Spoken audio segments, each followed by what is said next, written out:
আসসালামু আলাইকুম দর্শক মণ্ডলী, কলোনোস্কোপি এবং কোলন ক্যান্সার নিয়ে গত কয়েকদিন আগে একটা ভিডিও দিয়েছিলাম। আমার কাছে মনে হলো মানুষ আরো বেশি অনেক অজানা তথ্য জানতে চায়। যেমন লক্ষণ কত, বাংলাদেশে কোথায় করাবো কলোনোস্কোপি, কখন করাবো। জি, ভালো প্রশ্ন। আমি খুব খুশি হয়েছি যে আমরা সবাই বাঁচতে চাই। তো প্রথমে আসুন কোলন ক্যান্সারের লক্ষণ কি সেটা নিয়ে কথা বলি।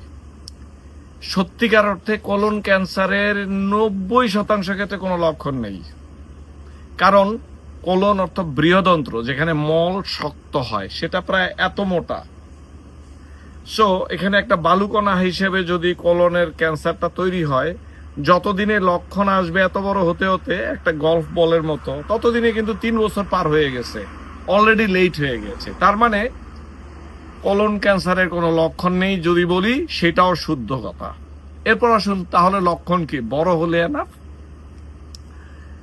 ধরুন পায়খানা আগে একটা সাইজে হতো, এখন আস্তে আস্তে দেখবেন পায়খানা নরম হয়ে গিয়েছে, না সরি, পায়খানা চিকন হয়ে যাচ্ছে, শেপ চেঞ্জ হয়ে গেছে, পায়খানার সাথে রক্ত দেখা যেতে পারে অথবা ফ্রেশ ব্লিডিং দেখা যেতে পারে।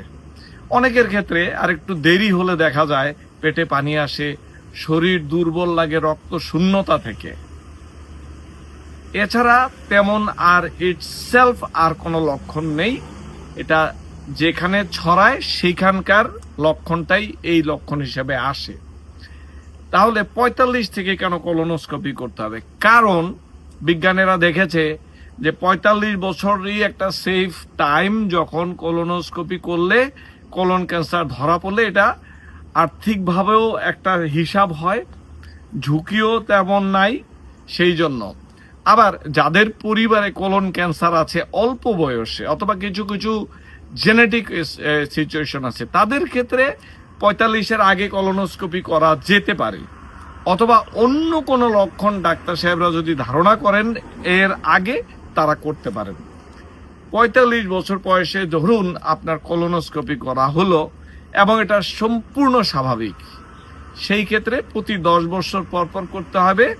যদি নর্মাল থাকে 75 বছর পর্যন্ত কোলন ক্যান্সারের এই টেস্টগুলা করা যেতে পারে। এখন তাহলে কোলোনোস্কোপি কি সিটি স্ক্যানে ধরা পড়ে? জি না। এমআরআই দিয়ে ধরা পড়তে পারে, কিন্তু এটা স্ট্যান্ডার্ড টেস্ট না। আচ্ছা, অনেকেই বলতে পারেন আর অল্টারনেট কি টেস্টিং আছে? অল্টারনেট টেস্ট পায়খানা পরীক্ষা করে দেখা যায় যে রক্ত আছে কিনা, ফিট টেস্ট আছে, কিন্তু ওগুলা দেখুন, ওগুলা একেবারে নির্ভরযোগ্য না। কোলন ক্যান্সার ডিটেকশনের জন্য কোলোনোস্কোপি, এক কথায় শেষ। আচ্ছা, এইটাতে কি কোনো ব্যথা লাগে কোলোনোস্কোপিতে? না, জি না, কোনো ব্যথা নেই, মজাই লাগে। আমি আমার কথা বলি, আগের দিন থেকে খাদ্যাভ্যাস চেঞ্জ করতে হবে। একদিন আগে থেকে বলা হবে যে কিভাবে খাবার খাবেন, প্রস্তুতি পর্ব। তারপর দুপুর থেকে, আগের দিন দুপুর থেকে এক ধরনের ঔষধ দেওয়া হয়, ডায়রিয়া করতে করতে করতে করতে পেটের নাড়ি ভুড়ি ক্লিন হয়ে যায়। তারপর কোলোনোস্কোপিতে যাবেন, একটা ইনজেকশন দিবে এখানে আইভির মাধ্যমে, তখন আপনি অজ্ঞান হয়ে যাবেন। অজ্ঞান অবস্থায় আপনার কিভাবে ব্যথা পাবেন বলুন? এবং এটা বেসিক্যালি 20 মিনিটের টেস্ট। কিভাবে করে? ধরুন পানির পাইপ আছে না, প্লাস্টিকের পাইপ, ওইটা 4 ভাগের 1 ভাগ চিকন, এরকম ফ্লেক্সিবল, পায়খানার রাস্তা দিয়ে ভিতরে যায়, ক্যামেরা দিয়ে দেখে আবার চলে আসে, কোনো ব্যথা লাগে না। আমি আপনাদেরকে বলছি কোথায় করে। আমেরিকা বা বহির্বিশ্বে হলে সার্জিক্যাল সেন্টার, ছোট ছোট সেন্টার আছে। আর বাংলাদেশে হলে সম্ভবত হাসপাতালগুলোতে করে। কত দাম? নির্ভর করে 6,000 টাকা থেকে 12,000 টাকা, 15,000 টাকা পর্যন্ত প্রাইস হতে পারে, যে যেরকম সেন্টারে করেন। কার কাছে যাবেন? গ্যাস্ট্রো লিভার স্পেশালিস্টের কাছে যাবেন। দেখুন, আপনাদের কাছে বলি, অনেকেই আমার কাছে মেসেজ দিচ্ছেন আমার অমুকের কোলন ক্যান্সার, অমুকের। আমার ধারণা ছিল না বাংলাদেশে এই কোলন ক্যান্সার এইভাবে মহামারীর মতো হয়ে আছে। আপনারা বলতে পারেন ভয় দেখান কেন? ভাইরে, যার হয়েছে, যে পরিবারে হয়েছে, তারা জানে। এখন 45 হয়েছে, কোনো লক্ষণ নাই, কোলোনোস্কোপি করবেন? জি করবেন, দ্যাটস ইট। এখন যেটা 10,000 টাকা খরচ করে আপনি নিজের জীবনটা রক্ষা করতে পারেন, একবার কোলন ক্যান্সার হয়ে গেলে আপনি যে দৌড়ের মধ্যে থাকবেন, সেইটা কিন্তু আপনি 10 কোটি টাকা দিয়েও পোষাইতে পারবেন না। আশা করছি ভালো লেগেছে। ভয় দেখানোর জন্য না, আমরা চাই আমরা সবাই যেন সুস্থ থাকি। কার কাছে দেখাতে যাবেন? প্রত্যেকটা জেলা শহরে গ্যাস্ট্রো লিভার স্পেশালিস্ট আছে, কথা বলুন।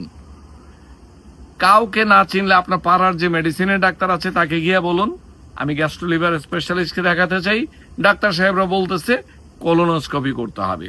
That is it. ভালো থাকুন, আমি সবসময় আপনাদের পাশে ছিলাম। আসসালামু আলাইকুম, doctor Ferdous Khondokar, New York থেকে।